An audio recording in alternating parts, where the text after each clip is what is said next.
kitchen conspiracy brews. Too many cooks, too many lies. Welcome to Wolfe's Casebook. I am your host, Mr. Enigma. Tell me your city in the comments. I always enjoy seeing them. Your words fuel this adventure. Here we go. The day started with Fritz announcing that the eggs were intolerable, which is how I knew something had invaded the brownstone. Fritz doesn't call his own handiwork intolerable unless a meteor strikes the stove. I was at my desk sorting bills we didn't want and offers we wouldn't take when the doorbell rang like a man with no manners and a heavy finger. I opened it to a courier with a stainless steel cold box and a waiver he wanted signed as if I'd ordered a bomb with parsley. "It has to go to Mr. Nero Wolfe," he said, "personally." "He's up communing with orchids," I told him. "You can leave the devotion here." He hesitated, glanced at the waiver, and handed me a pen. The label on the box said N. Wolfe in a tidy, old-fashioned hand, and underneath, "Keep refrigerated." The courier left with his conscience intact, and I lugged the thing to the kitchen, where Fritz was glaring at a skillet like it had insulted his ancestry. "Not mine," he said before I'd opened my mouth. "Smell." I popped the clasps. Cold rolled out. Nestled in gel packs sat a porcelain tureen sealed with a cap of yellow fat and a folded cream envelope tied with red baker's cord. Fritz pinched the cord like it had fleas. "What is it?" I asked. "What it pretends to be," he said, "is goose liver terrine. What it is, we shall see." "Hold it," I said, reaching for the envelope first. Inside was a card engraved with a fork and laurel crest and a line in black ink. "For Mr. Wolfe's discernment only." A second sheet had 5 names typed neatly, as if for a seating chart. Livia Sarti, Bennett Cross, Alistair Pike, Cassandra Dalrymple, Nadia Rui. There was an address on West 54th and a time, tonight at 8. Below that, a matter of consortium honor. I took the terrine to the office and put the envelope on Wolfe's blotter where it could nag him when he came down. Fritz followed with the cold box like a bailiff presenting Exhibit A. At 11, the upstairs elevator sighed and produced Wolfe in his 300 and odd pounds of immovability, smelling faintly of orchid bark and disapproval. He lowered himself into the chair, spotted the envelope, and grunted. "Archie." "Your fan mail," I said, "with garnish." He read. The eyelids didn't lift, but I know the muscles in that big face. One of them twitched near the corner of his mouth. "Fritz," he said, "bring a thin knife." Fritz went out and came back with a blade that could have sliced sunlight. Wolfe gestured to the terrine. "The seal." I cracked the fat, and Fritz, holding his breath the way he does when he approaches anything not of his own kitchen, lifted a shaving for Wolfe to sniff. Wolfe leaned, inhaled once, and moved his head back an inch. "Bitter almonds," he said. Fritz's eyebrows leaped. Mine did a respectable jog. "Cyanide?" I asked. Wolfe's mouth went prim. "Or benzaldehyde flirting with pretense. Whoever sent this enjoys theater." Fritz to the icebox. "No tasting. Archie," the card. I read the list again. Wolfe closed his eyes and filed the names wherever he keeps everything he doesn't like but intends to dominate later. "Livia Sarti," he murmured. "The Roman at Fioretta. She believes butter is for the weak. Bennett Cross, cross and crown, capital disguised as conviviality. Alistair Pike, whose adjectives have the delicacy of a paving stone. Miss Dalrymple is a professional promoter of the ephemeral. Nadia Rui sources ingredients and rumors with equal vigor." His eyelids lifted a fraction. "A consortium. Fui." "You're not interested," I said. "Then I can re-gift the terrine to my enemies." He ignored me. "They invite me to adjudicate a quarrel. They appeal to discernment. They send bait that smells of melodrama and hydrocyanic acid. The impertinence. Also the trespass," I said. "They used our door like a serving hatch." His mouth flattened. Wolfe tolerates many sins in the world at large, on the assumption that the world will go on sinning whether or not he stamps his foot. The brownstone is different. You do not throw pebbles at the temple and expect the idol to keep napping. Fritz reappeared to announce that he had sealed the terrain in 2 layers and put it in exile where it could contemplate its choices. It is very well made, he admitted grudgingly, and very wrong. Wolfe flicked a finger. Call Mr. Panzer. Also save space in your afternoon for a simple luncheon. Garlic would be wasted. I phoned Saul. He took the address and said he'd be a ghost on West 54th by 6. I then put in a call to West 54th itself. A woman answered with a voice like a velvet rope. Consortium, she said. This is Goodwin for Mr. Wolfe. Your terrine arrived. It's sulking in our icebox. The invitation stands, she said smoothly. Mr. Wolfe will be neutral. You've confused him with Switzerland, I said. Who's convening? A panel, she said, and paused just long enough for the word to gather dust. Mr. Cross will preside. Chef Sarti will present. Mr. Pike will observe. Ms. Dalrymple will provide context. Ms. Rui will ensure propriety. Neat circle, I said. What's the quarrel? The table will reveal it, she said, and hung up. I relayed the nonsense. Wolfe's nostrils made a comment. A table reveals nothing, he said. People reveal themselves at tables. They mistake appetite for candor. Do you want me to start the introductions? I asked. I can drop by Fioretta and see if Livia Sarti throws knives before cocktails. No, he said. You will visit Mr. Cross's establishment and collect his manner. If he is hosting, he means to own outcome. Then you will dip into Miss Dalrymple's stream, see who swims after her bait. Mr. Pike, leave him to ripen.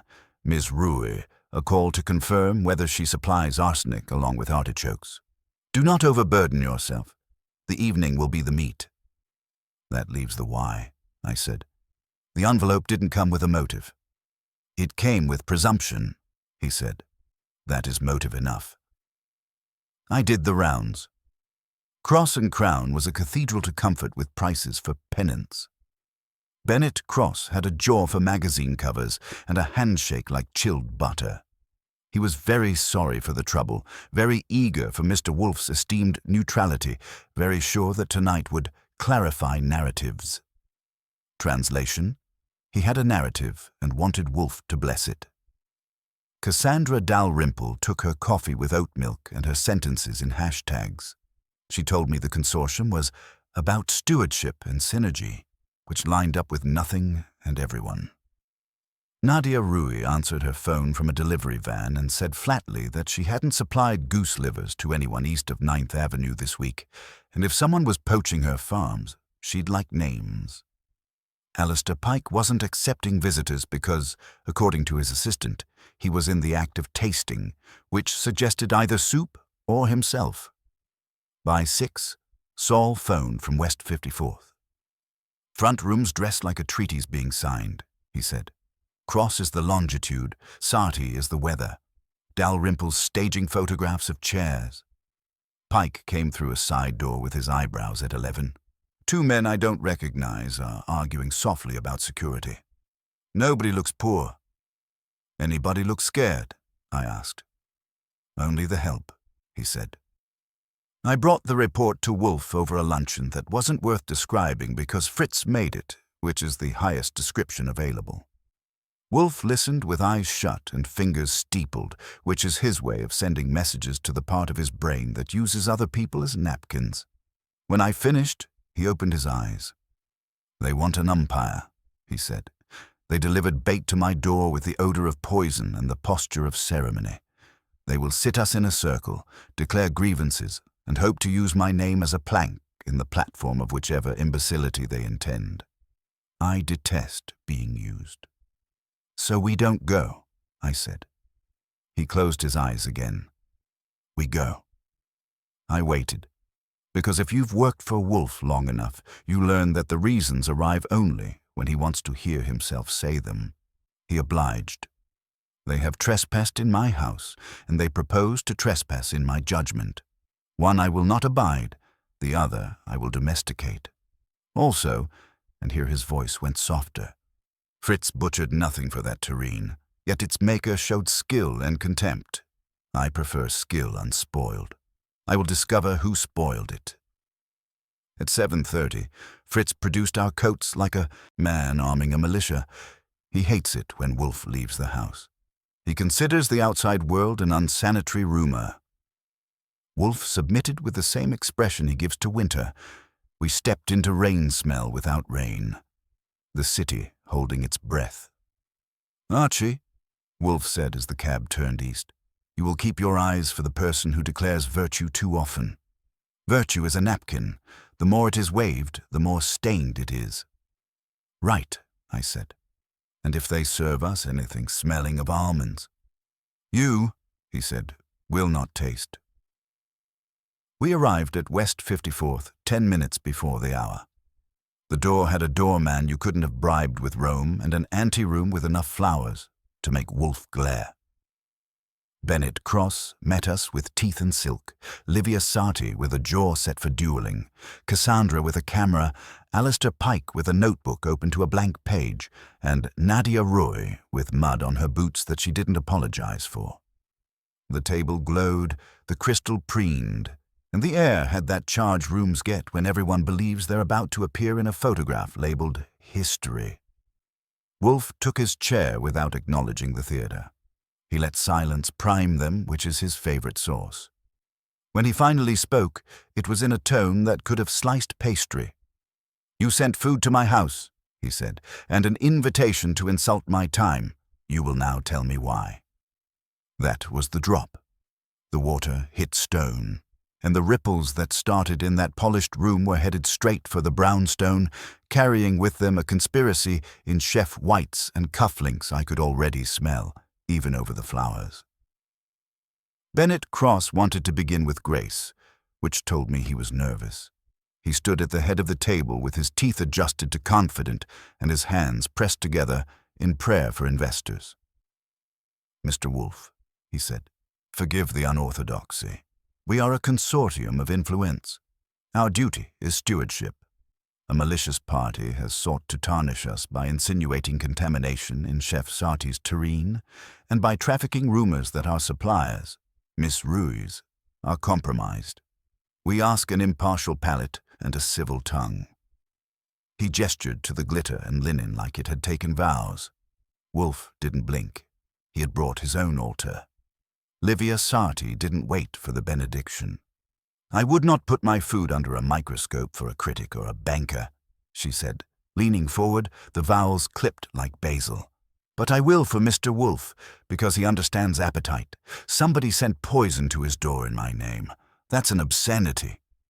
She had a jaw built for a kitchen that breaks men and a posture that wouldn't dodge a thrown pan. You could see why her line cooks obeyed or quit. She kept her eyes away from Cross and squarely on Wolfe. Alistair Pike cleared his throat the way a man clears space for adjectives. He had the cultivated sallow of a professional taster and the look of someone who enjoyed, being the only person in a room who knew the right synonym for unctuous. "The city's culinary conversation," he said, "depends upon a shared scaffolding of sincerity. An allegation like this, hurled anonymously, threatens credibility. We convene to insulate truth. If he'd produced a velvet rope and a dictionary, it would have matched the outfit." Cassandra Dalrymple angled her phone to catch light on the crystal and murmured, "We're restoring trust through visibility, which is what you say when you can't sell the truth." Nadia Roy wore boots that had been on dirt that morning. She listened to the speechifying as if it were rain on tin. "My names are not for Cross's brochures," she told Wolfe. "I sell to people who cook, not people who talk. 1 week ago, a van with unfamiliar plates followed my driver. Yesterday, an inspector, not city, tried to verify my logs. These men did not know how to ask about a cold chain, but they knew how to photograph a label. Someone wants the appearance of rot so they can point. She glanced at Cross without moving her head. He met it steadily and smiled. Wolfe rested his fingertips together and let silence reduce the room a notch. "You sent me a terrine scented with almonds," he said. "That was either a jest or an injury. I do not find poison jocular." Cross spread his hands. "I assure you." Wolfe cut him with a glance. "Assurances are broth. I require stock. Who benefits if Miss Roy's integrity is questioned, Chef Sarti's reputation frays, and Mr. Pike's column preemptively declares the field endangered? Who harvests panic?" His eyelids lowered. "Not the farmer." Nadia didn't smile. Cross began a sentence about standards. Wolfe ignored it. "Who owns the table when the others are made unclean?" Cassandra spoke before Cross could. "No one here wants anyone unclean," she said brightly. "This is about pushing for transparency. The public craves it. Hidden kitchens don't work anymore. If there's doubt, we surface it. If there's a bad actor, we silhouette them. Then we all win." She smiled at Wolfe like transparency were a pastry you could plate. Wolfe twitched. "When a woman says, 'We all win,' Miss Dalrymple, I check my pockets." Pike frowned at the vulgarity. Cassandra didn't, which was useful. Livia's fingers tapped her glass in a little metronome that meant knives would be flying by 11 without a referee. Saul had anchored himself by the door as a humble waiter with a long memory. He gave me a look that meant the back hall had ears. I excused myself to wash my hands and strolled the corridor with the swing of a man looking for a mirror. There wasn't a mirror, just a console table with a silver bell and a leather guest book for show. A blank page wore a pressed smear the color of raw almond skins, invisible unless you were looking for it, and had been told by a man who could smell poison through glass. I touched it with a napkin. It printed a faint yellow ghost. When I came back, Cross had a folder. "Mr. Wolfe," he said, "we keep independent audits of our member kitchens and suppliers. Nadia's logs are exemplary, but rumors have teeth. The proper course is to commission an external panel, announce it, and certify results in a press conference. Your presence would reduce hysteria." Wolfe made the sound he reserves for weak consommé. "You propose a theatre." Cross didn't deny it. "The public lives on theatre, Mr. Wolfe." That was honest enough to be counted. Cassandra nodded. Pike wrote a word that looked like edifice. Livia's knuckles whitened. Wolfe said, "The terrine." Cross looked to Livia. She grimaced. "I did not make that. Mine are logged to the gram. If someone wants to throw me, they buy livers, hire a deft hand, and add a drop. The flavor would be proverbially poetic." Pike's eyebrows went north. "Are you suggesting a signature was forged?" Livia looked at Nadia. Nadia looked at Cross. "Or someone wants us in a room shouting," she said, "because shouting is content." Cassandra's phone paused, then lowered an inch. She didn't like the line because it lacked an affiliate link. Wolfe's eyelids descended further. "We have one certainty. An object was sent to my house. That trespass requires response." He lifted a finger. "You will all appear at my office tomorrow at 8. There you will not control the room." Cross bristled, then calculated, then smiled. "Of course." Pike made a noise intended to suggest dignity. Cassandra brightened, content secured. Nadia nodded once. Livia said, "I'll bring a pan," and did not mean cookware. Wolfe added, "You will send nothing edible to my door again." Cross's smile strained. "Naturally." Cassandra promised coverage. Wolfe said, "God forbid." Saul drifted close as they escorted us to the door. "Back hall," he murmured. "Two men from a private compliance outfit, borrowed badge design, wrong font, asking the staff how to recognize spoilage. They photographed Nadia's labels in the walk-in." "Names?" I asked. "Aliases," Saul said, "but they knew they were props. They didn't expect to be believed. They expected to be seen." He didn't need to explain. That was Cassandra's business model and Cross's hobby. Orchestrate the glimpse, monetize the worry, sell the cure. Outside, the air had teeth and the rain had given up pretending to be delicate. In the cab, Wolfe watched a billboard whisper about integrity in luxury apartments. "Archie," he said, "the woman with slogans is either a pawn or a fuse. The man with audits thinks in diagrams and dividends. The chef is honest but proud. She will not forgive being made a prop. The writer admires his reflection. The farmer's boots were the only clean thing in the room." "So?" I asked. "So," he said, "someone wishes to convert appetite into leverage, fear into certificates, gossip into cash. They invited me to preface their prospectus. I will not." His eyes closed, which meant the evening had become a file with tabs.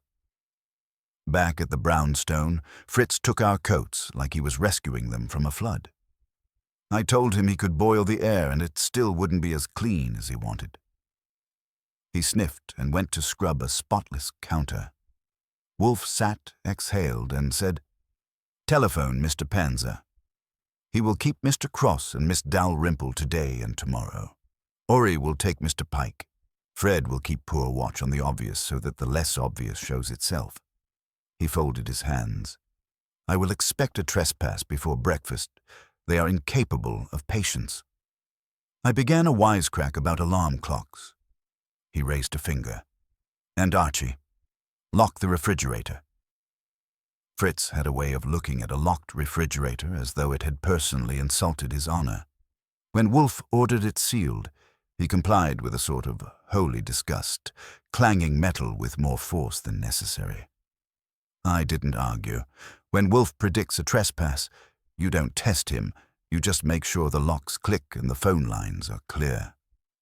By midnight, the brownstone was quiet, except for the thrum of rain on the glass. Wolfe had retired to his room, orchids were left to their dreams, and I was at my desk flipping through the list of suspects as though their names might arrange themselves into a confession. At 1:30, the bell rang. Not the doorbell, too civilized, but the rear service bell, the one hardly anyone outside of Fritz and me knows exists. I took the gun from the desk drawer and went down.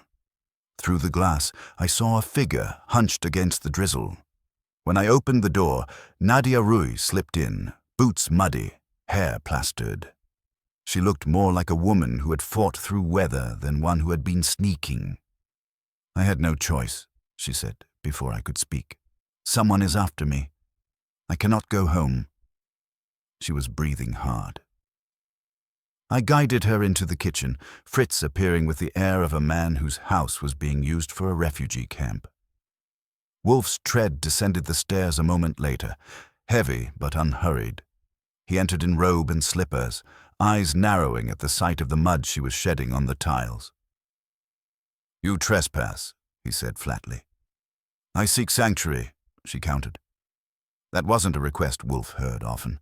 He lowered himself into a chair, folded his arms, and waited. She didn't sit. She was too restless. "They followed me again," she said. "The same van. Tonight I stopped at the co-op and they circled. When I went north, they blocked. When I turned south, they vanished. But when I reached my street, my lock was cut. Only cut, not entered, as if to warn. Then inside, I found this."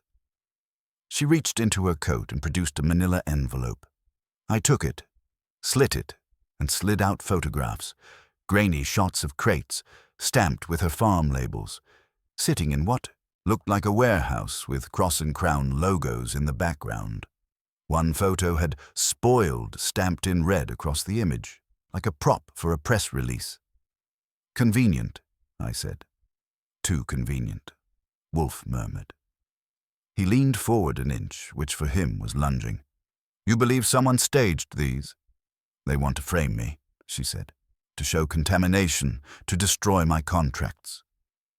I spread the photos. The angle, the lighting, it was all deliberate, meant for effect, not evidence. "Who had access to your labels?" I asked. Her face tightened. "Anyone who handles deliveries. But most likely," Someone inside the consortium. Who else profits if I am discredited? Cross, Wolfe said. Or Miss Dalrymple, who sells panic like perfume. Nadia's jaw clenched. And Sati, she despises me, calls me a peasant. To her, if I fail, her purity looks brighter. I watched Wolfe. He wasn't blinking.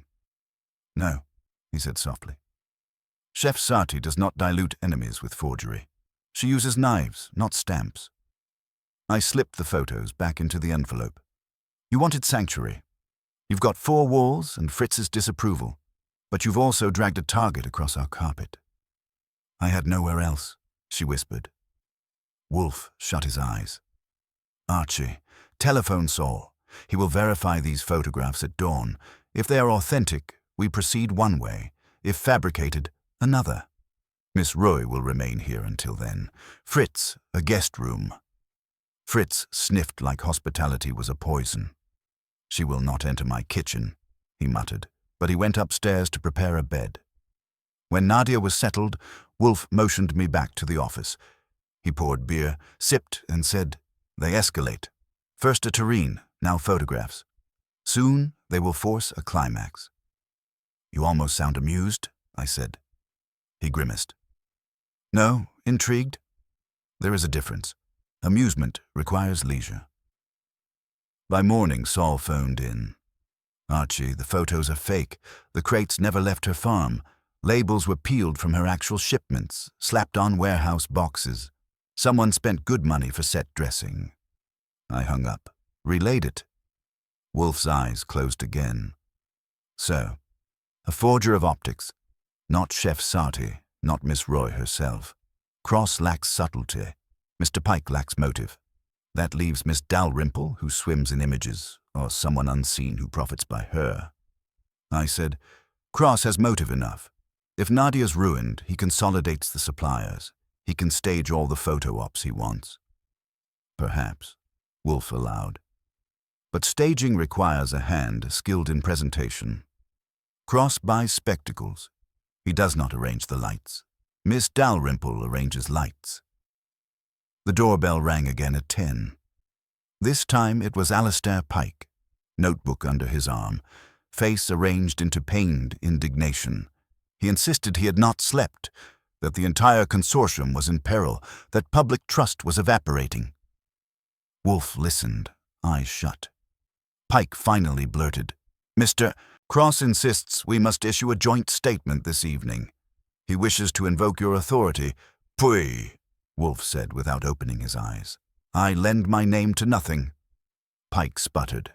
Then the damage will grow. Good, Wolfe said. Pike left in a huff. I trailed him out, catching a glimpse of a car parked across the street. 2 men in suits pretending to read newspapers in a drizzle. I didn't need Saul to tell me they were the same breed who had inspected Nadia's crates. When I returned, Wolfe was already dictating, Archie, summon them all. Tonight here. Not in their hall, not at their table. Mine. This farce ends where it began, with trespass. I nodded. And if they don't come? They will, he said, voice low but certain. Vanity compels attendance. They cannot resist an audience. The afternoon passed in slow tension. Fritz muttered about shoes in the hall. Nadia stayed upstairs, pacing audibly. Wolfe sat, eyes closed, issuing instructions in fragments. Saul would tail Cross. Fred would trail Cassandra. Ori would shadow Pike. I was to hold the brownstone ready, the office set for interrogation. Wolfe called it digestion. I called it an ambush. By dusk, the table in the office gleamed, the chairs arranged in an arc around Wolfe's desk. Fritz provided nothing edible by decree. The sanctity of the kitchen would not be sullied by guests he considered vermin. Wolfe sat poised, massive, immovable. The bell rang at 7. One by one they entered. Cross with his silk confidence frayed, Cassandra with her phone at the ready, Pike still indignant, Livia Sati with arms crossed like a barricade. Nadia emerged from upstairs, boots cleaned but spirit taut. Saul slipped in silently, folding against the wall, the office filled with tension and perfume and nerves. Wolfe opened his eyes. His voice came like a cleaver on bone. "You have trespassed. You have forged. You have staged. Now you will sit and you will listen." The room had the air of a court without gavels, just Wolfe's bulk presiding in silence. The suspects, if that word didn't sound too theatrical, took their seats with varying degrees of grace. Cross smoothed his cuffs like he owned the place. Cassandra angled her phone toward the desk as if Wolfe were a set piece.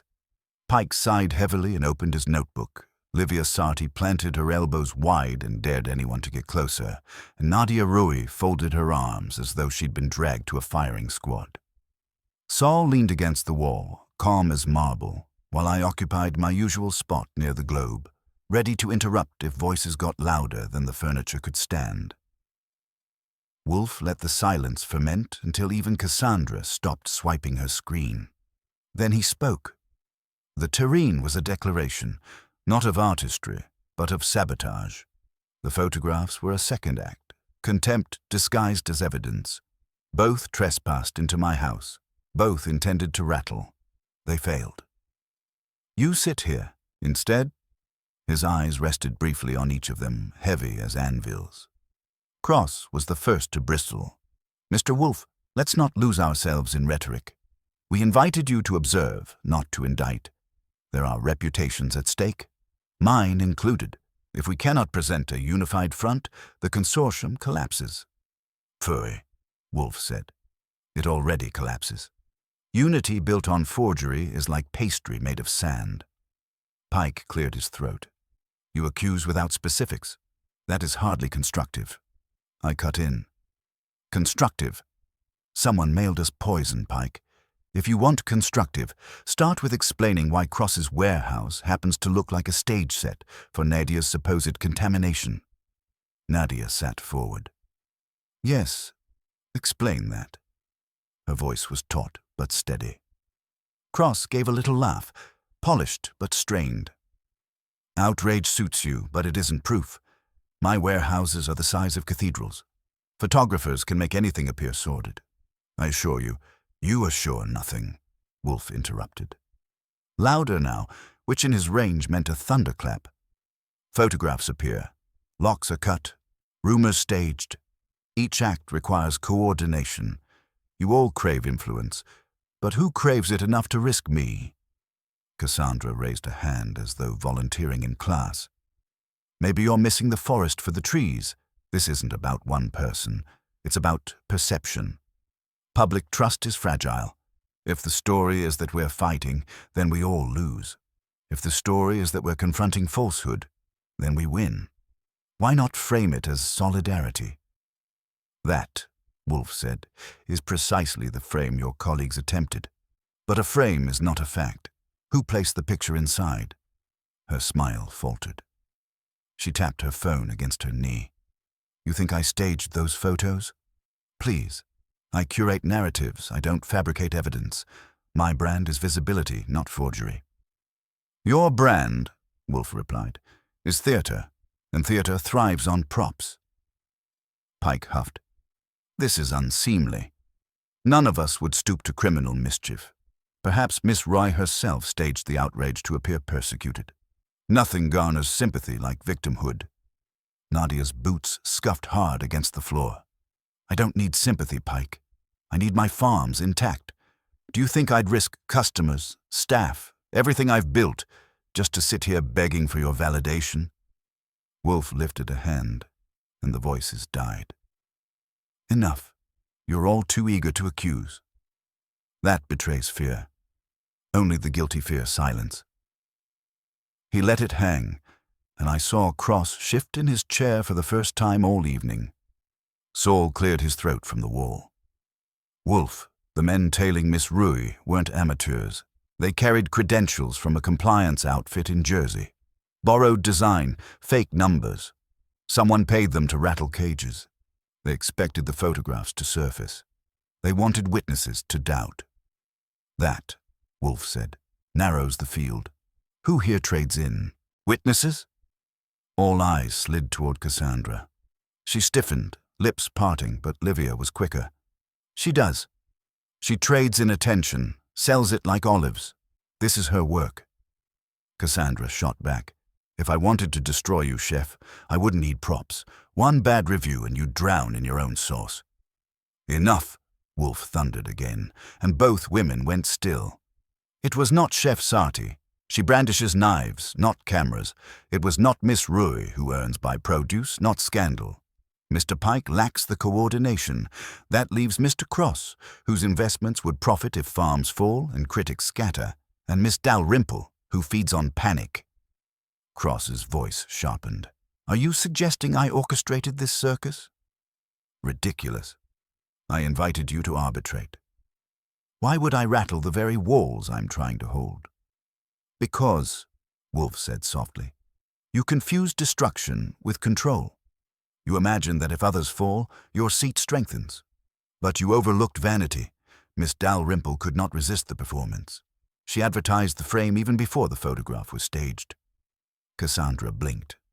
Advertised? Your drafts, Wolfe said. Your publisher has them. You hinted at scandal before it ripened. That is evidence, not rhetoric.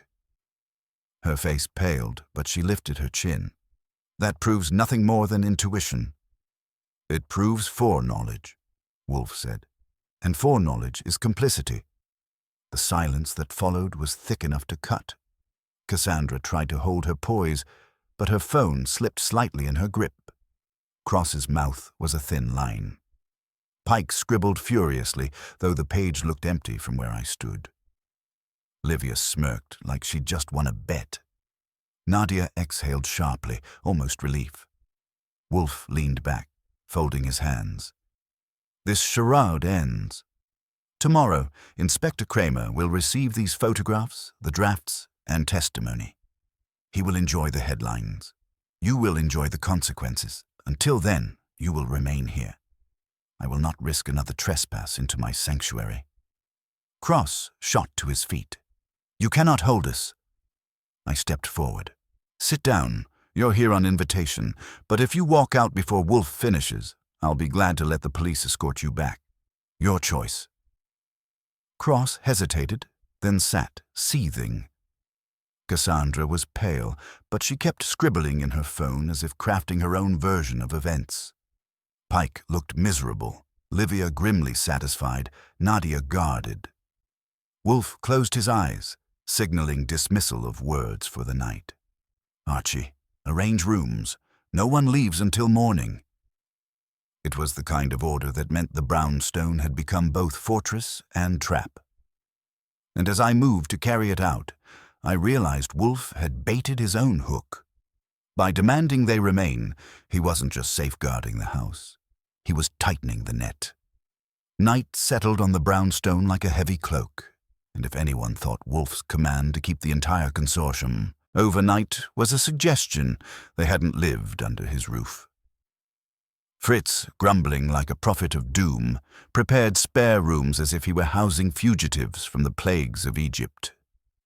Saul stayed put in the hall with his magazine, quiet as furniture, while I played shepherd, guiding Cross, Pike, Cassandra, Livia, and Nadia into their allotted spaces.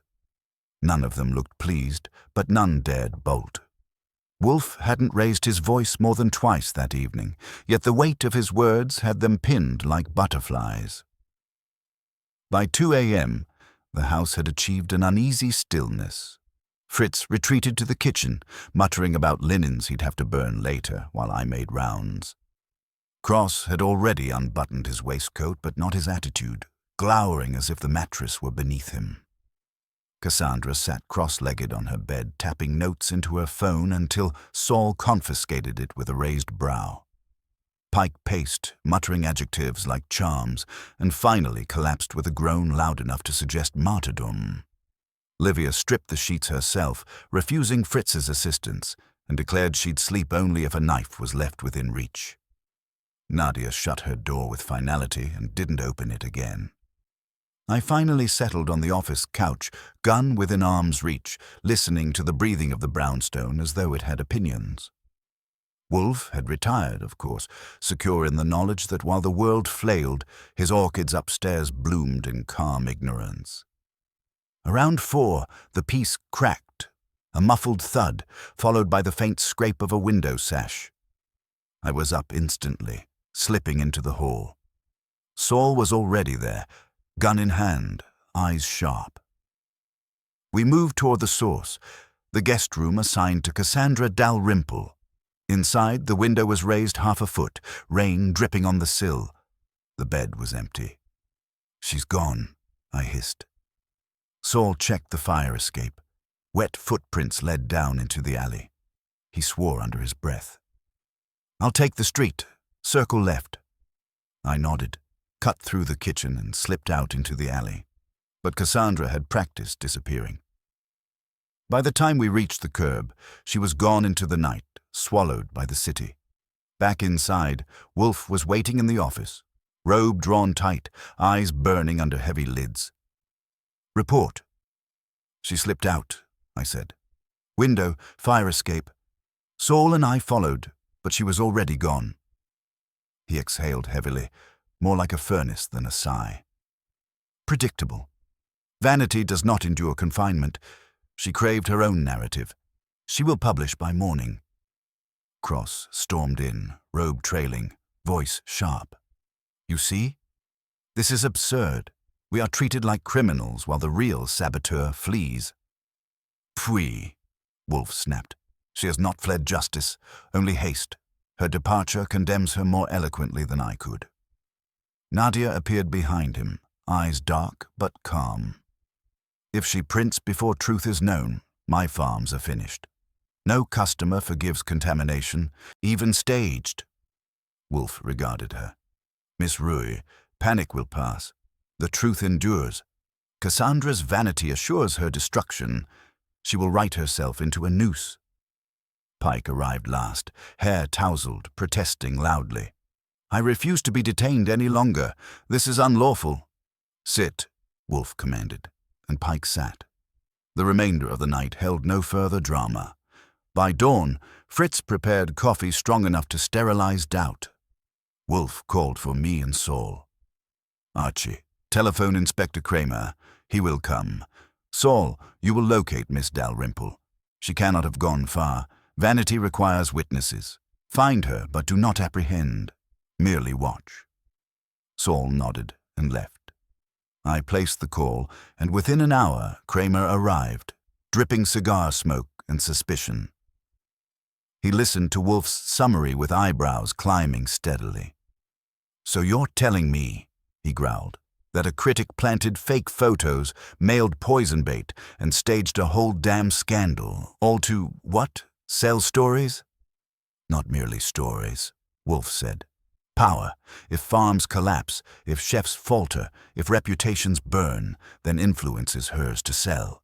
She intended to crown herself arbiter of taste by first corrupting it." Kramer grunted. Sounds pretty, but I'll need hard evidence." "You will have it," Wolfe assured. "Drafts from her publisher predate the incidents. Witnesses saw her near the warehouse, and now her flight. Vanity is proof enough." Kramer turned to me. "And you let her slip out?" I shrugged. "Next time I'll shackle the guests, Inspector." He growled something unprintable, but stayed put. Wolfe leaned back, eyes closing again. "Patience, Mr. Kramer. She will return. She cannot resist seeing the climax." True enough. By mid-morning, Saul phoned in. "Archie, she's at a cafe on Lexington, meeting a man in a gray suit. Passing him pages. Looks like drafts. I'll follow." Wolfe listened as I relayed it, then murmured, "So, she feeds a patron, not merely vanity. Collusion. The suit must be Cross's shadow. Archie, you will retrieve the pages before they find press." That meant the legwork was mine again. I grabbed my coat, nodded at Kramer, and slipped into the rain-washed streets. The chase wasn't over. It had only shifted venues. Cassandra was out there, weaving her version of events, and if Wolfe was right, the truth would catch her, but only if I was quick enough to grab it first. And as I stepped into the cab, I couldn't help thinking Wolfe had baited this all along. Knowing vanity never stays caged, knowing the true trespasser would expose herself when the house became too quiet. The cab lurched east through the morning drizzle, the streets washed clean but not honest. I kept one hand on the door handle and the other on the slip of paper Saul had passed me with the cafe's address. Wolfe hadn't said much before I left. Just a single, deliberate retrieve. That was all the instruction I'd get, and all I needed. Cassandra Dalrymple was out there selling pages of fiction as if they were prophecy, and if those drafts hit print before Wolfe delivered his reveal, Nadia's farms would be toast and Cross's pockets fattened with new leverage. When I arrived, Saul was across the street, invisible behind a stack of delivery crates. He tipped his chin toward the cafe window. Inside, Cassandra leaned close to a man in a gray suit with a pinstripe that screamed, "Boardroom accessory." She slid a folder across the table like it was dessert. The man opened it, glanced at the pages, and smiled faintly. He tapped ash from a cigarette with fingers too soft to be a worker's. I ducked inside, ordered coffee, and took a seat 2 tables over. Cassandra saw me, of course, but she smirked rather than flinched. Vanity loves an audience. She spoke louder, as if narrating for me, "The consortium is crumbling. The farms will be discredited. The chef undone. The narrative is irresistible." The grey suit nodded, murmuring something about positioning assets. That told me enough. He was one of Cross's shadows, maybe not on the books, but close enough to count. When Cassandra rose to leave, I moved quick, bumping her shoulder just hard enough for the folder to slip. Pages fanned across the floor. She gasped, the suit swore, and I bent fast, scooping half the stack before she gathered the rest. "You dropped your fiction," I said, handing her a smile that wasn't friendly. Her eyes narrowed. "Mr. Goodwin, eavesdropping doesn't suit you."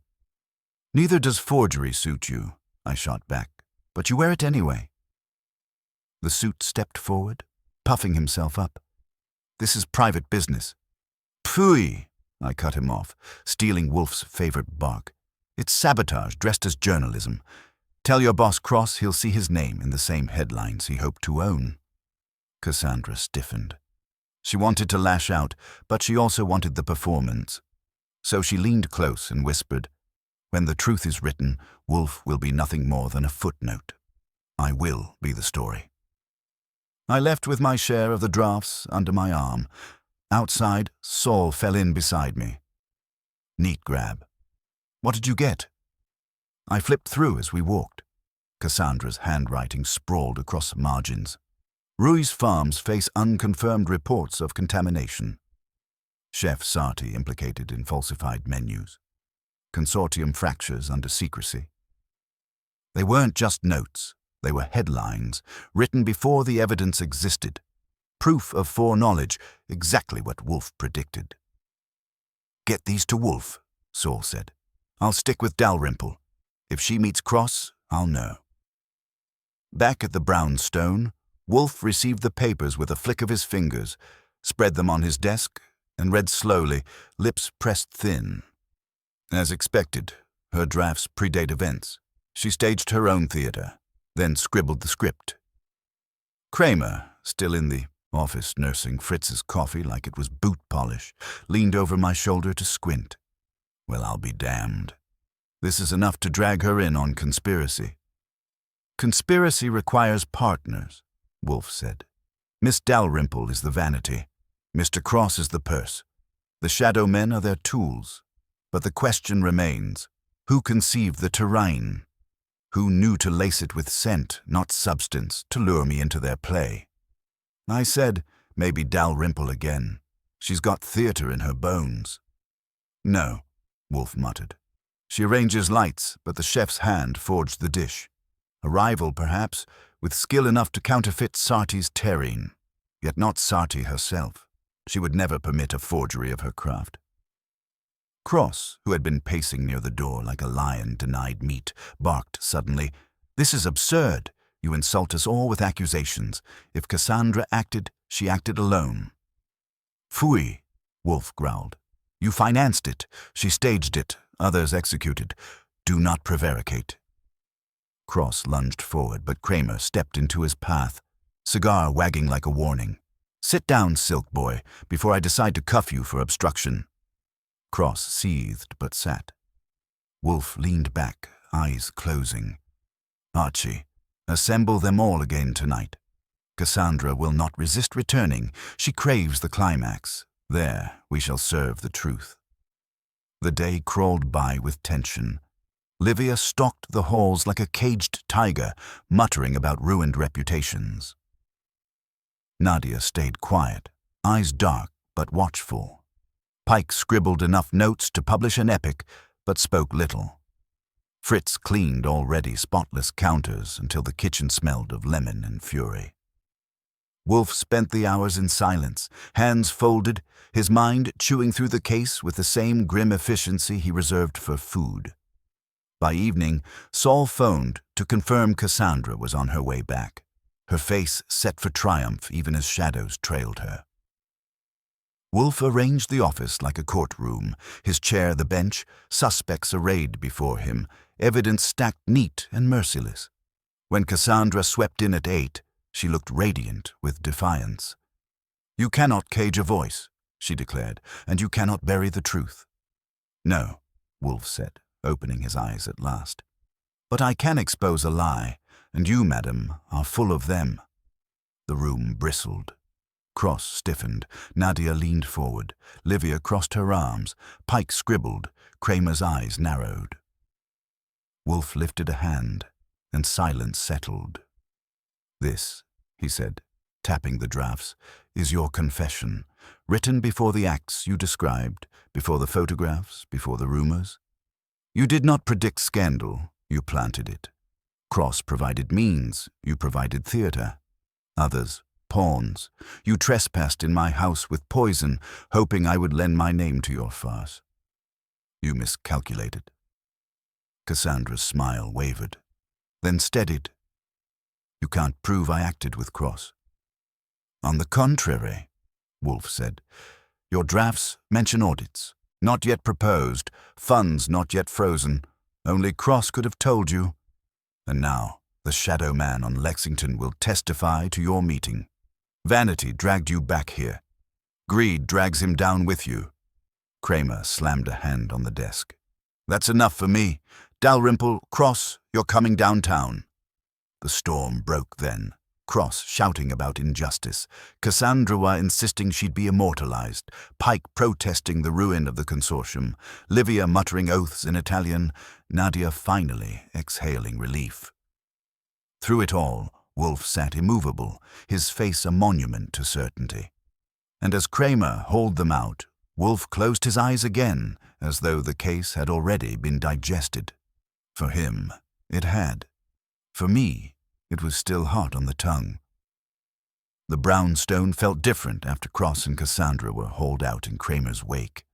The tension didn't vanish, not quite, but it changed flavor, less acrid, more subdued, like smoke after a fire. Livia Sarti sat stiff-backed on the office couch, her jaw set as if daring Wolfe to accuse her of something next. Nadia Roy leaned against the window frame, arms crossed, relief tempered with wariness. Pike mumbled in his notebook, his pen scratching like a trapped insect. Fritz hovered in the doorway, looking at Wolfe as if wondering whether to fetch brandy or an axe. Wolfe himself hadn't moved, still ensconced in his chair, eyes closed, lips compressed. If not for the occasional rise of his chest, you'd think the whole thing had exhausted him into stone. I perched on the corner of the desk, waiting him out. I've learned that silence with Wolfe isn't an accident. It's a tool. He lets it spread until people trip over it. Sure enough, Livia cracked first. "This is not justice," she snapped, her accent sharpening. "You let them go to jail while suspicion lingers on me, on her, on all of us. My restaurant bleeds while you sit like a mountain." Wolfe opened his eyes. "Madame, your indignation is misplaced. Suspicion does not linger on you unless you intend it. Your craft is intact. The forgery was not yours. If you desire vindication, you must tolerate patience. Patience wasn't Livia's strong suit. Patience? You think investors, critics, customers will wait while my name hangs in scandal? No, they will scatter like pigeons. I need more than patience. I need absolution. Absolution, Wolfe rumbled, is the province of priests. I deal in evidence. When I'm finished, you will have clarity. Nadia spoke then, quieter but sharper. Clarity doesn't mend contracts. My distributors are already calling. They want assurances. If my farms collapse, so does half the supply chain. Who benefits from that, Wolfe? That, Miss Roy, is the question that remains, he said. His eyes slid toward Pike, who squirmed under the gaze but tried to bury himself in his notes. Pike stammered, "Don't look at me. I document. I don't conspire. If anyone gains from chaos, it's not the critic with his pen. It's the financiers, the investors, the—" "Enough," Wolfe cut in. "I did not say you are complicit. I said the question remains. Who else gains? Cross desired influence and Cassandra notoriety. They colluded. But the terrain, that remains unsolved. That terrain. The poisoned plate that started this entire circus, perfumed not to kill, but to unsettle." Wolfe leaned heavier into his chair as if gravity itself weighed more now. "Archie," he said, "bring me the envelope from the drawer, lower left." I obeyed, sliding out the thick envelope Saul had left earlier. Inside were photographs, clearer than Cassandra's props. Close shots of the terrine, the garnish, the faint trace of a spice blend smeared across porcelain. Wolfe gestured, and I laid them out like evidence in court. "Look carefully," Wolfe said to the room. "Chef Sarti, your terrine is distinctive, but this one is counterfeit. Note the garnish, a sprig of savory, placed deliberately. You never use savory with this dish." Livia leaned forward, eyes narrowing. "True. I use tarragon. Never savory. The flavors fight." "Precisely," Wolfe said, "which means the forger knew enough to copy, but not enough to replicate. This was not sabotage by accident. It was informed, but flawed." Pike swallowed audibly. "So, someone with culinary skill, but not mastery." "Someone," Wolfe murmured, "who wished to incriminate Chef Sarti without perfecting the illusion. A rival, an associate with just enough knowledge. Archie, describe Miss Dalrymple's companion." I did. Grey suit, soft hands, boardroom type, no cook's calluses in sight. Wolfe grunted. "Then not him. Which leaves—" His eyes turned to Nadia. Her arms tightened across her chest. "What are you implying?" "That your farms were at stake, Miss Ruy. If Chef Sarti's restaurant fell, demand for your produce might wither. But if Chef Sarti's rivalries collapsed, perhaps a new dependency on your supplies would emerge. Did you not have a falling out with her last year?" Livia's head whipped around. "That was business. She demanded prices that were robbery. I refused. She went elsewhere." Nadia's nostrils flared. "And you think I'd risk everything to fake a dish? I wouldn't know where to begin." Wolfe closed his eyes again. "Indeed, you lack the hand, but perhaps not the will. The hand belonged to another, a collaborator, engaged for pay or favor. Saul will find them. Until then, patience." It was Wolfe's way of saying he had suspicions, but no proof yet, which meant more legwork for me. He dismissed everyone with a flick of his wrist, leaving the office silent again, save for the rain rattling against the windows. When the last suspect left, I asked, "So, which way are you leaning?" Wolfe opened one eye. "Cross and Dalrymple are the architects, but they did not stir the terrain. Someone else did, someone close enough to taste, far enough to betray. The missing piece remains." "And you're counting on me to fetch it?" "Of course." The next day was a slog of phone calls, interviews, and shoe leather. I checked Livia's kitchen staff. Loyal, long-standing, and too terrified of her temper to cross her. I dug into Nadia's suppliers, farmhands with dirt under their nails, not saboteurs.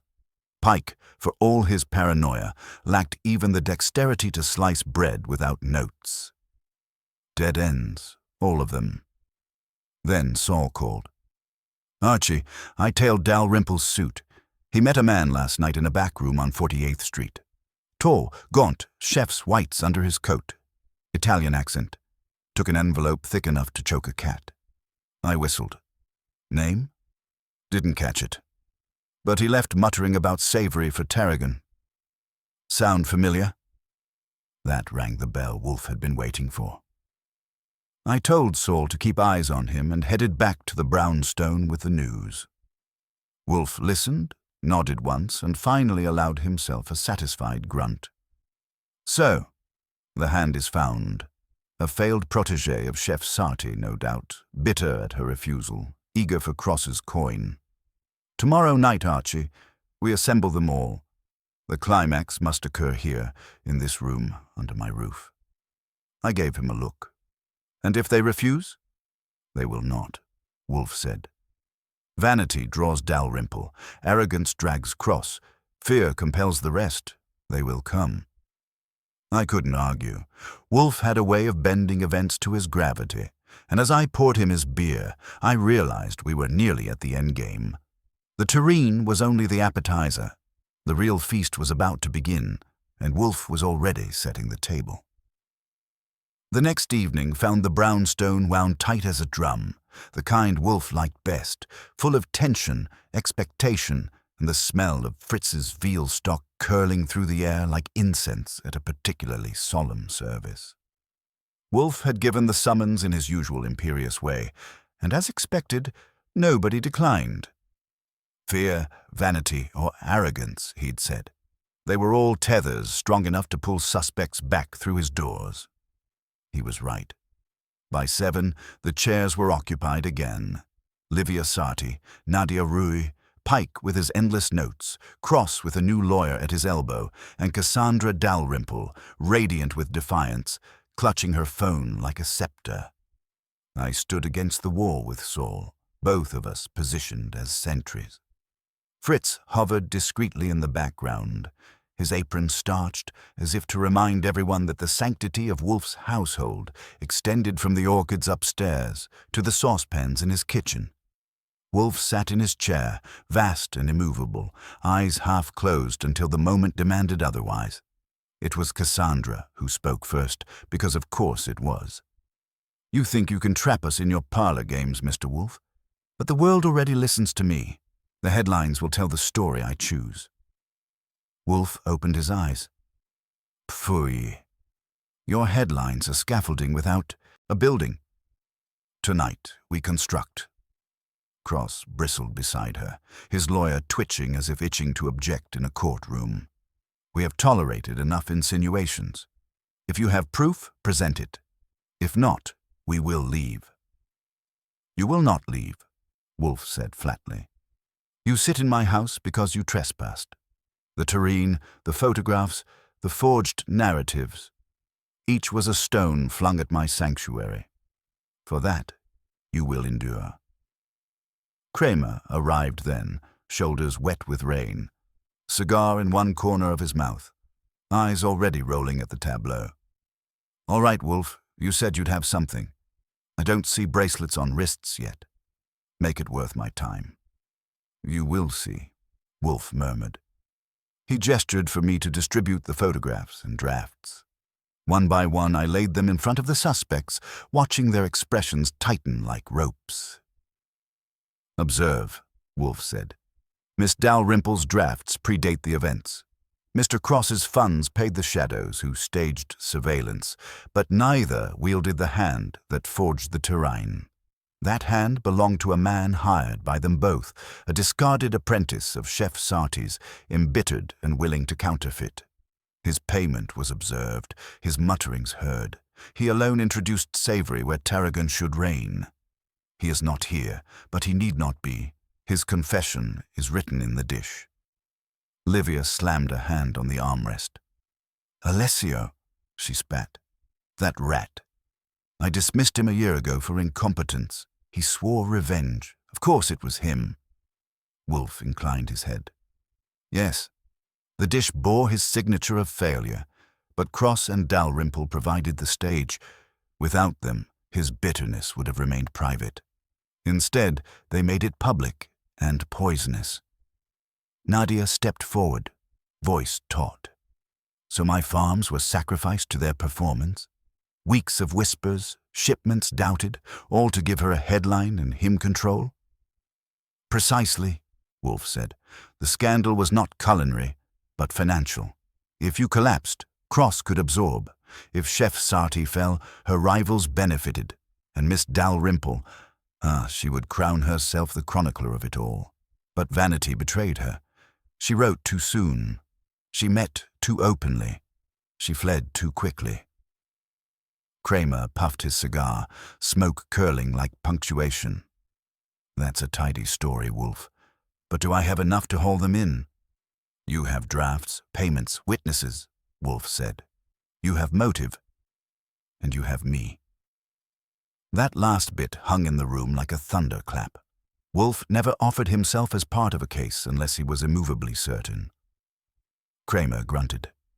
Fine. Dalrymple, Cross, you're coming with me. Cassandra rose, her chin high. History will remember me as the one who exposed the rot, not the one who rotted. Wolfe, you cannot silence truth. Madam, Wolfe said, closing his eyes again, truth requires no theatre. You confused notoriety with veracity. History will remember you, yes, but not kindly. Cross sputtered, his lawyer protesting, but Kramer's men moved in, efficient as clockwork. The room shifted again, the pressure releasing as the two architects of the scheme were escorted out. But Wolfe wasn't finished. Chef Sarti, Miss Roy, Mr. Pike, he said, without opening his eyes. Your innocence is provisional. You tolerated vanity in your ranks, ambition in your circle, and bitterness in your kitchens. Guard yourselves better, or the next scandal will not require counterfeit. Livia inclined her head, eyes still blazing. I will guard my knives sharper. Nadia nodded, sober. Pike scribbled furiously, no doubt already framing his next essay on reputations and ruin. Kramer paused at the door, giving Wolfe one last look. All right, fat man, you've done it again. I'll take the bowels of this mess downtown, but if any of it falls apart, it's your name in the press. Pfoy, Wolfe muttered. My name is not so fragile. When the door shut and the house was ours again, Fritz moved in to clear glasses none of the suspects had touched. Wolfe leaned back, finally at ease, and extended his hand for beer. I fetched it, opened it, poured. He took one sip, sighed, and said, Archie, note that civilization rests not on laws or markets, but on appetite. Appetite perverted breeds chaos. Appetite disciplined sustains. I grinned. That'll make a fine epitaph someday. Bah, he said. Bring me the saucissons. Fritz and I must plan dinner. And just like that, the sanctity of the brownstone sealed itself again, the storm outside dismissed. Another conspiracy had risen and fallen, and Wolfe had returned to the only order he trusted, the order of his table. I leaned against the desk, jotting my notes, amused that while Wolfe would be remembered for his logic, I'd always remember him best in these moments. Victorious, immovable, and hungry. By the time Cross and Cassandra were safely escorted into the waiting arms of Kramer's boys, the brownstone was as quiet as a monastery, except monasteries don't usually smell like Fritz's veal stock. I stayed by the window, watching the police cars pull away, their lights cutting red across the rain-slick pavement. Wolfe had leaned back in his chair again, lids heavy, hands folded on his middle like the case was already catalogued, shelved, and forgotten. But it wasn't finished, not for me. Too many threads still dangled. Saul came in, brushing damp from his hat. They're booked, he said. Kramer looked like he'd swallowed something sour, but he's got the papers, he's got witnesses, he's got motive. They won't wriggle free easy. Wolfe gave a grunt, which was his way of admitting satisfaction. He lifted a hand and gestured toward the side table. I poured him beer, the only currency that mattered when Wolfe wanted to punctuate a case. He drank deep, then set the glass down with precision. "Archie," he said, "summarize." That was my cue to put the past 24 hours into neat packages, the way he liked it. Cassandra wanted headlines. Cross wanted control.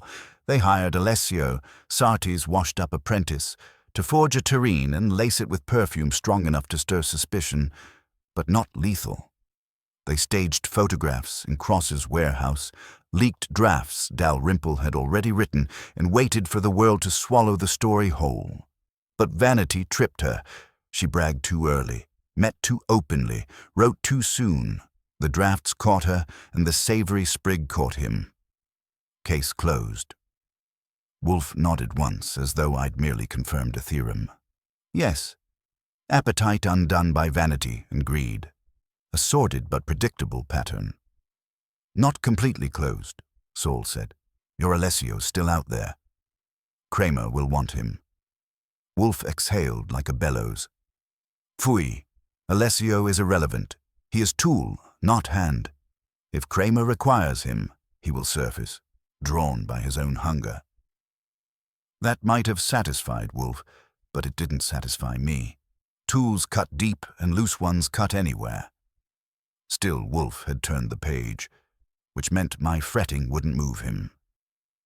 The next day was quieter, though not restful. Pike left first, muttering that his notes would redefine the dialogue on scandal. Livia stormed out with a final declaration that no apprentice of hers would ever touch a pan in New York again. Nadia lingered longest, thanking Wolfe with a nod that almost looked like respect. She caught me at the door on her way out. "You watch him closely, don't you?" she said, chin tilted toward Wolfe's chair. "Somebody has to," I said. "Then watch harder. Appetite may sustain, but greed always returns. Cross and Cassandra aren't the last." She left before I could answer, and I filed her words where Wolfe would have wanted them, in the drawer labeled Foresight. For a few days, the brownstone returned to normal rhythms. Fritz's kitchen was alive with sauces. The orchids upstairs were pampered in steam, and Wolfe allowed himself the indulgence of silence broken only by the turning of book pages. If not for the faint echo of Dalrymple's defiance still ringing in my ears, I might have believed the storm had truly passed. But on the fourth evening, Saul dropped by again, his hat low, voice lower. "Word on the street," he said. "Is Alessio's been spotted. Jersey waterfront. He's drinking through his coin and talking too much. Bragging about bringing down giants. Kramer'll want him before he slips out to sea." I relayed it to Wolfe, expecting another PFUI. Instead, his eyes opened and held steady on me. "Archie, you will fetch him." That startled me. "You mean personally?" "Yes. Dalrymple and Cross will try to shift blame. Alessio must not vanish. He is a trifle, but trifles complete mosaics. Bring him here." I knew better than to argue, though the idea of dragging a bitter chef across state lines didn't thrill me. Still, I called Fred Durkin for backup and arranged a quiet grab. 2 nights later, Alessio sat in the brownstone office, his gaunt frame hunched, eyes darting like a trapped weasel. "You ruined me," he spat at Livia, who'd been invited back for the confrontation. "You cast me out, mocked me, so I made my dish, better than yours." "Better," Livia hissed. "With savory? You disgrace the craft." Wolfe lifted a finger. Silence dropped like a curtain. "Alessio, your bitterness is patent, but you did not act alone. You were paid, coached, employed. Confirm what we know and you may still cook in prison. Deny it and you will starve there." Alessio sneered, but his eyes betrayed the fear Wolfe always smelled out. "Cross," he muttered. "Dalrymple. They promised fortune. I gave them a dish, they gave me money. That is all. It is enough, Wolfe said. He leaned back, closing his eyes. Kramer will be pleased.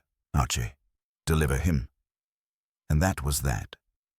Another package tied up, another enemy turned into evidence. When the last of them had left, Wolfe asked Fritz for beer, and Fritz obeyed, though his face suggested he'd rather cleanse the entire office with fire. Wolfe drank, sighed, and spoke into the stillness. Archie, note this. Appetite without discipline is mere hunger. Hunger turns men to tools, tools to waste. Alessio will rot, Cross and Dalrymple will decay in print, yet the farms will feed, the kitchens will endure, civilization stumbles, but it does not fall. I grinned. Want me to engrave that over the kitchen door? He scowled, but the corner of his mouth twitched. Bah, just pour me another beer. And I did, thinking, as always, that Wolfe's version of justice wasn't in the courts, or even in Kramer's files. It was here, sealed within these walls, in the sanctuary he defended with nothing more than words, deduction, and an unshakable appetite. The brownstone had a way of reclaiming itself once the noise was over. After Alessio was carted off, the air seemed to steady, like the house itself exhaled relief. Wolfe returned to his chair with a grunt, orchids above and Fritz below resuming their rhythms, as though nothing had trespassed. But for me, it wasn't quite settled. Cases with too many moving parts leave echoes, and I'd learned that with Wolfe, those echoes sometimes came back louder than the original sound. Kramer dropped in 2 mornings later, his cigar chewing the air before he even opened his mouth. "You'll like this," he said.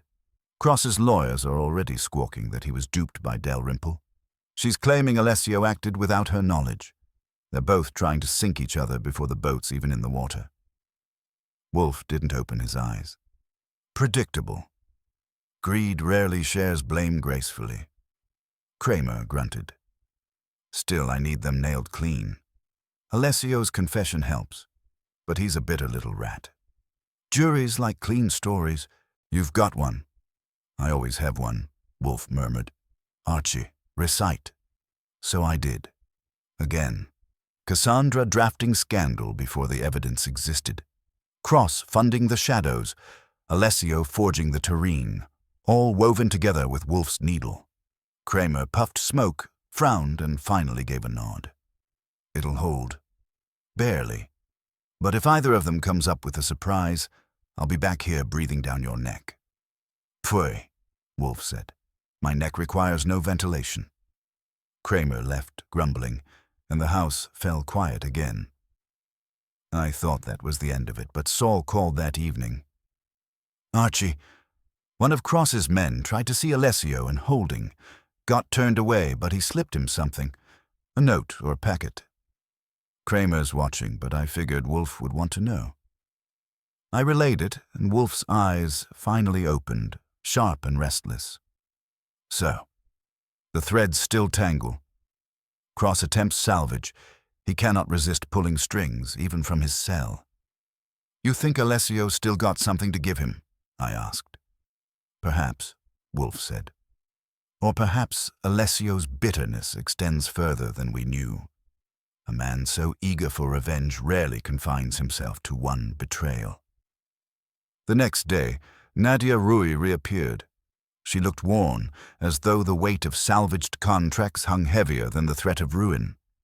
She sat opposite Wolfe, her voice steady but her fingers restless. "The case may be closing, but the whispers remain. My buyers hesitate. They ask whether another scandal waits. I need certainty, Wolfe." "You have certainty," he said. "Cross and Dalrymple will fall." Alessio confessed. "Your farms will recover." She shook her head. "You don't understand. Perception is slower than fact. I can't rebuild trust with paper alone. I need to know no other knife is waiting." Wolfe regarded her with that heavy stillness that makes people squirm. Finally, he said, "Archie, fetch the drafts again." I laid them out. Wolfe tapped one passage with his forefinger. Consortium fractures under secrecy. Note the phrasing. Not a single chef, nor a single farm. She intended collapse of the whole, which means she knew of other tensions, other vulnerabilities. Mr. Pike, perhaps. Pike had avoided attention since the gathering, but now Wolfe summoned him back. When the critic shuffled in, clutching fresh notes, his face was pale as milk. "I haven't done anything," he blurted before Wolfe had spoken. Wolfe ignored the outburst. "You pride yourself on observation. Did you provide Miss Dalrymple with your notes?" Pike's mouth opened, shut, opened again. "She borrowed, asked for context. I didn't know she would twist them. I thought she needed background, texture." "Pfui," Wolfe said. "You gave her tinder, and she lit the fire. You're not conspirator, but you are accomplice of negligence." Pike sagged in the chair. "What will happen to me?" "Nothing," Wolfe said. "Your shame will suffice, but you will publish truth with the same vigor as you lent to her lies, or your pen will dry forever." That was sentence enough for Pike. He shuffled out, muttering. When the door shut, Wolfe leaned back, lips curling faintly. "There, the last ember is stamped." I wasn't sure it was that neat, but Wolfe was done. He closed his eyes, fingers folding. Fritz entered with beer, as if on cue. Wolfe drank, then spoke into the stillness. "Archie, civilization totters not on grand crimes, but on petty vanities. Dalrymple, Cross, Alessio, all undone not by ambition, but by hunger for more than their station. Vanity is the most poisonous of spices." "Yeah," I said, "but it makes for good stories." He scowled, but didn't argue. He just raised his glass again, and I knew the case had reached its end. Later, when the house finally settled, I wrote the notes as I always do. Cross and Cassandra would fight each other in court. Alessio would wither behind bars. Nadia's farms would steady, Livia's knives would stay sharp, Pike's pen would wobble but continue, and Wolfe would sit immovable, orchids blooming, beer poured, appetite satisfied. The sanctity of the brownstone had been trespassed, tested, and restored. And if the world outside still believed scandal lurked, that was their problem. In here, order had returned. Wolfe always made sure of that. The brownstone had its rhythms, and after a case, those rhythms returned with almost comic stubbornness. Fritz clanged in the kitchen, the orchids upstairs basked in their tropical heat, and Wolfe planted himself in his chair as if the upholstery had grown around him. To a stranger, it might have looked like the house had swallowed the scandal whole and digested it in a single sitting. But I'd lived too long with Wolfe to believe it was ever that simple. His mind doesn't stop chewing just because the room is quiet. For a couple of days, things stayed deceptively calm. Kramer sent over a brief note thanking Wolfe. If a note full of cigar ash, smudges, and gripes can be called thanks. Cross and Cassandra were still snarling at each other through their lawyers. Alessio was locked down, and Pike had delivered a draft article that sounded like it had been boiled clean of adjectives. Livia Sarti retreated to her kitchen, knives sharpened, reputation bruised but intact. Nadia Roy sent a crate of her best produce as a peace offering, though Wolfe hardly glanced at it. I thought that might be the last of it until Saul phoned late one evening. "Archie, you still awake?" he asked. "Barely. What have you got?" Word is, someone's sniffing around the Dalrymple angle. Not her publisher, an investor Cross worked with. Big money, quiet type. Doesn't like loose ends. If he starts tugging, we might not like what shakes loose. I relayed it to Wolfe, who was polishing off his third beer of the night. His eyes flicked open, sharp as ever. "Predictable," he said. "Greed abhors silence. This investor hopes to recover by finding an alternate scapegoat. He will seek to shift suspicion elsewhere." "Such as Nadia," I suggested. "Perhaps. Or Chef Sarti. Both have visibility. Both could absorb blame in the public mind. He will not choose Pike. The man is harmless, But the women, they are dangerous in their resilience. That draws the jackals. The next day proved him right. Nadia showed up at the brownstone again, tight-lipped, carrying a folded letter. "This was delivered to me this morning," she said. "Unsigned, but clear enough. It says my contracts will dry up unless I distance myself from the consortium entirely. It says I'll be named as Cassandra's secret source." I read the note, felt my jaw tighten. It was anonymous, typed, but the menace hung in the phrasing like mildew. Wolfe read it once, set it on the desk, and closed his eyes.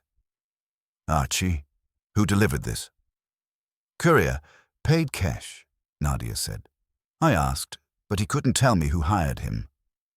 Wolfe hummed low, which in his range meant thunderclouds.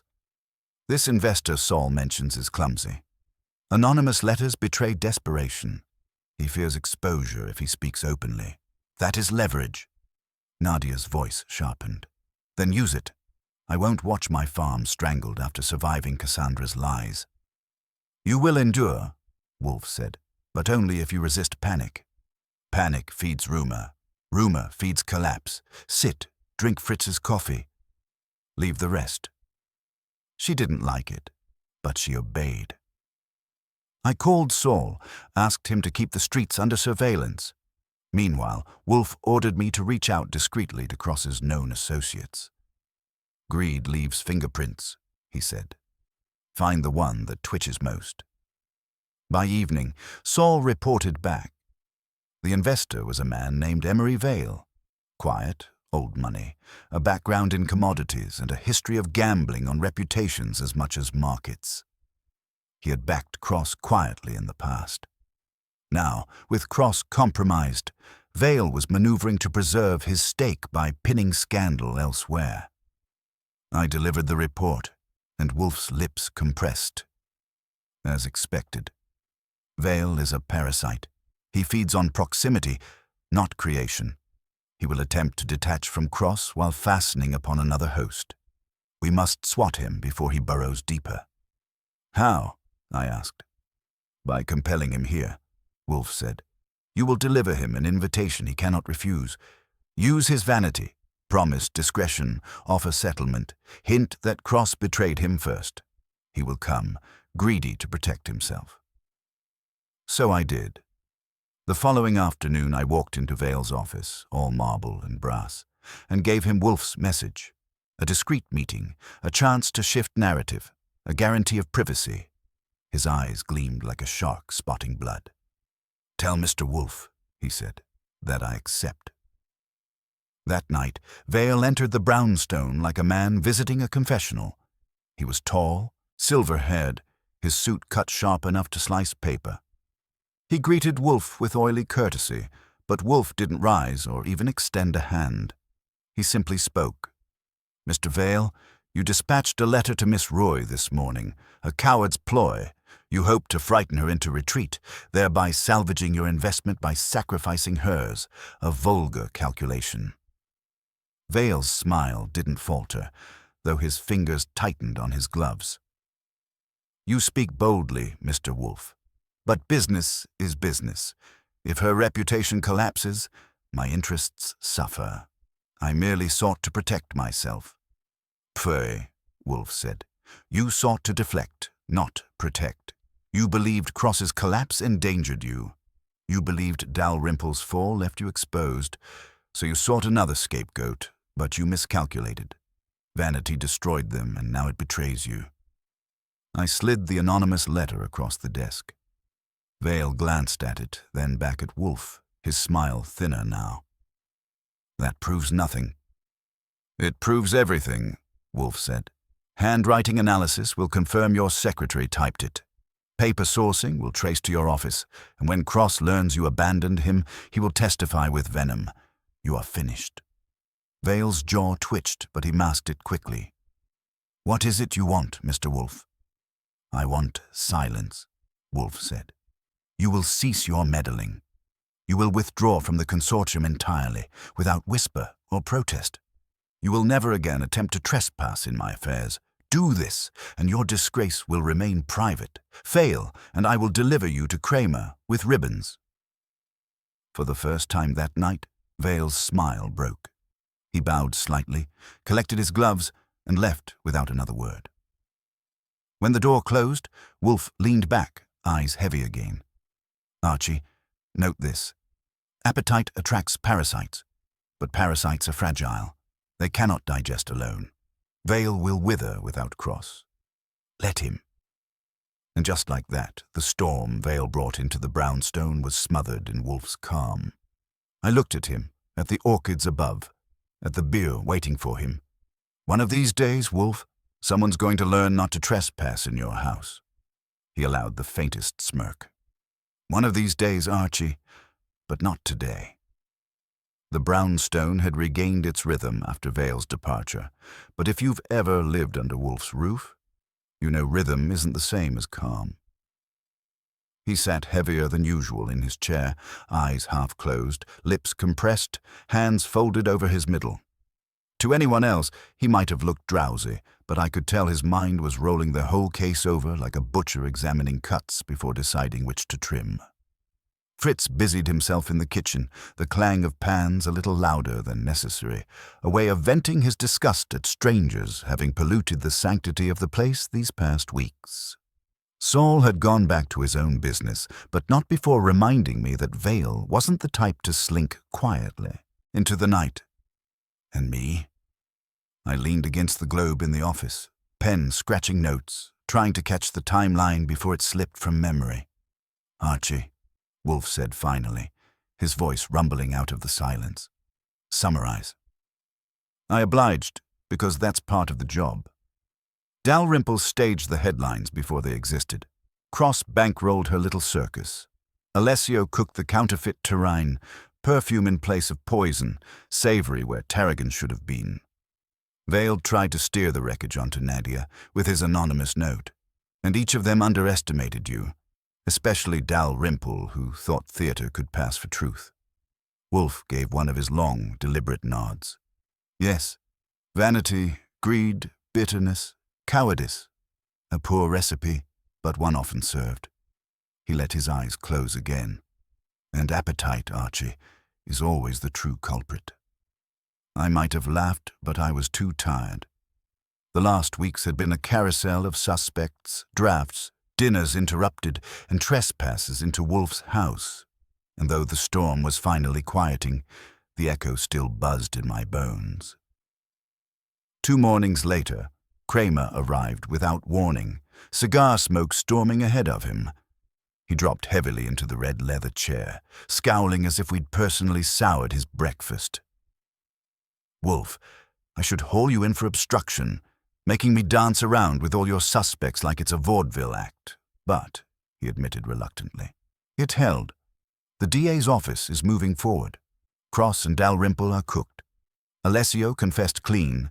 Vale's crawled back under his rock. The scandal's wrapped." Wolfe cracked one eye. "And you came here to complain anyway."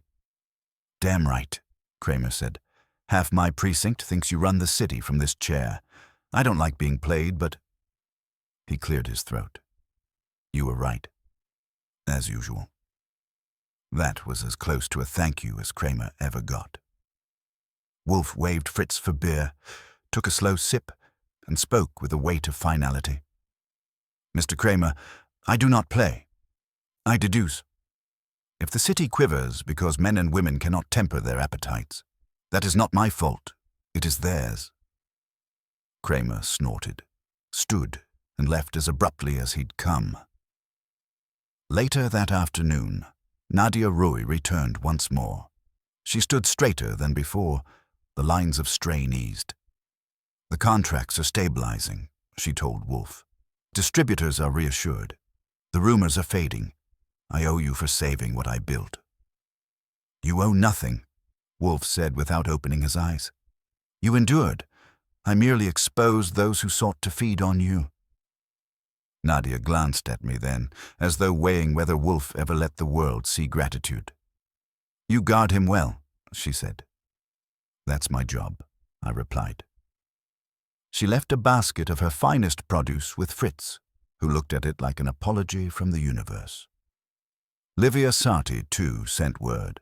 Her restaurant full again, critics silenced, knives sharper than ever. Pike submitted. His essay, full of guilt-tinged prose about truth reclaimed, which Wolfe read with a sniff and discarded into the wastebasket. So the consortium lived on, scarred but breathing, and the brownstone sealed itself once more. The orchids thrived upstairs. Fritz hummed while preparing dinner. Wolfe resumed his schedule, immovable as always, as though betrayal and scandal had been no more than a draft that slipped under the door. That night, while pouring his second beer, I said, "One thing puzzles me. You knew Dalrymple's vanity would betray her. You knew Cross's greed would overreach. You even knew Vale would come slinking when invited. How?" He opened his eyes and regarded me with faint irritation, as if I'd asked why rain falls downward. "Because, Archie, vanity cannot resist an audience. Greed cannot resist a bargain. Cowardice cannot resist concealment. They are constants, as reliable as gravity." "Sure," I said, "but gravity doesn't trespass into your dining room." He gave me the faintest hint of a smile, then let his eyelids droop again. "Which is why I sit, and why you move. Civilization endures because someone observes while another acts." I didn't argue. He wasn't wrong. Dinner that evening was lamb with a rosemary glaze, Fritz outdoing himself as if to purge the memory of the counterfeit terrine. Wolfe ate with slow relish, savoring each bite like proof the world could still be ordered. I took my portion more quickly because somebody had to keep one eye on the door. When the plates were cleared and the house hushed again, Wolfe leaned back in his chair, his final words for the night dropping like stones into the silence. "Archie, remember this. Men trespass into sanctuaries for many reasons. Ambition, vanity, desperation. But the brownstone is not theirs to shake. It is mine, and appetite, once disciplined, will always outlast hunger." I wrote it down later because someday I'll need to remind him he once sounded almost philosophical. But for now, it was enough to see the brownstone whole again, the sanctity restored, and Wolfe, immovable as ever, guarding it with nothing but his mind, his words, and an appetite no scandal could poison. The brownstone felt heavier that night, as though the walls themselves had absorbed the weeks of suspicion and accusation. Fritz had cleared the dining table, his knives sheathed, his copper pans hung in immaculate rows, the kitchen finally calm again.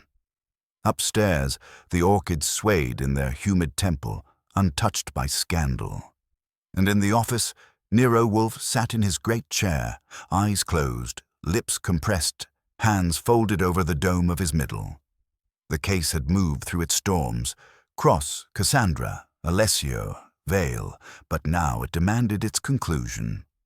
I sat with my notebook open, pen ready, because Wolfe's final words in a case were never casual. They were chisels that cut truth into stone. He spoke without opening his eyes. "Archie, recall the sequence." I obliged, because that was the rhythm of our work. First came the terrine, perfumed, counterfeit, savory where tarragon belonged. It was bait, not poison, designed to trespass into your house. Then came Dalrymple's drafts, written before events, proving foreknowledge. Cross funded the shadows, hoping to consolidate power. Alessio, bitter and discarded, forged the dish. Vale, the parasite, tried to redirect the wreckage onto Nadia with anonymous threats, and Pike, too careless with his notes, gave Dalrymple tinder she set ablaze. Each acted for appetite, vanity, greed, revenge, or cowardice. Each underestimated you. Wolfe gave one of his long, deliberate nods. "Yes, the threads are woven. The tapestry is complete. The sanctity of this house was disturbed, but order has returned." Just then, as if on cue, Inspector Kramer entered, dragging cigar smoke like a cloud. He didn't wait for pleasantries. Wolfe, the DA's office is satisfied. Cross and Dalrymple are finished, Alessio confessed. Vale crawled back to his hole. The papers are calling it the Culinary conspiracy. Congratulations. You've made headlines again. Phooey, Wolfe muttered. Headlines are vanity's droppings. They soil the page but feed nothing. I require no applause. Kramer snorted. You never do. But I'll admit it. This time you cleaned house. If it had been up to me, we'd still be chasing shadows through warehouses. You saved me a year of work. He shifted awkwardly, as though gratitude didn't fit well in his uniform. Don't let it go to your head. Wolfe closed his eyes again. My head requires no inflation. If you are finished, Mr. Kramer, leave me to my dinner. Kramer growled something under his breath, but I caught the faint curl of a smile before he left. Nadia Rui arrived next, her posture lighter, her face relieved. The contracts are secured. Distributors are reassured. My farms will endure. She placed a basket of her finest produce on Fritz's counter, her gesture a quiet thanks. Wolfe inclined his head, but spoke with cool precision. Miss Rui, you survived because truth was exposed. Guard yourself better in future. Vanity and greed circle farms as they do kitchens. Protect your sanctuary. Nadia nodded solemnly, then left. Livia Sarti sent word too, her restaurant full again, her reputation sharper than her knives. Pike, chastened, delivered an essay titled The Poison of Vanity, which Wolfe skimmed and dismissed with a grunt. He attempts penitence, Wolfe said, but he cannot resist ornament. His lesson will fade. And so the circle closed. The architects of the plot were undone, the accomplices chastened, the innocents scarred but standing. The brownstone, though trespassed, was whole again. That evening, dinner was lamb braised in rosemary and garlic, Fritz's quiet triumph. Wolfe ate slowly, savoring each bite as though it restored more than his appetite. I ate faster, because somebody had to keep one ear on the door. When the plates were cleared, Wolfe leaned back, sipped his beer, and spoke the words I knew were coming. Archie, note this. Appetite, when disciplined, is the marrow of civilization. It creates, sustains, ennobles. But appetite unbridled, vanity, greed, bitterness, rots the marrow. That is the true poison, not what Alessio smeared on a plate.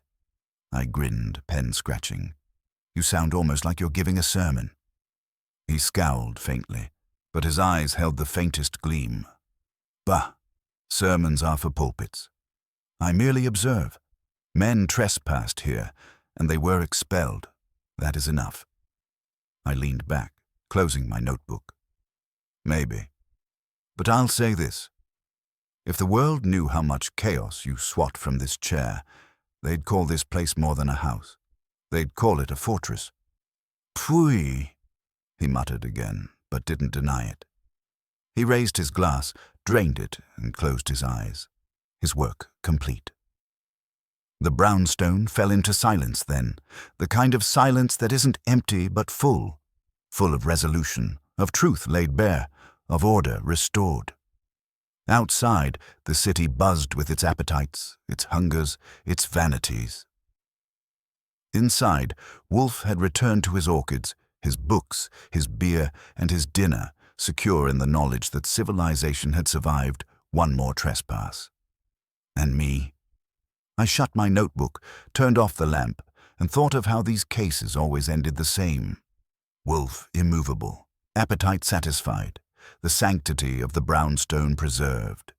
It was his fortress, his temple, his kingdom. And as long as he sat there, no trespass, culinary, financial, or human, would ever shake it for long. That's justice, Wolfe style. Not the kind you read in headlines, but the kind that restores the world one deduction at a time.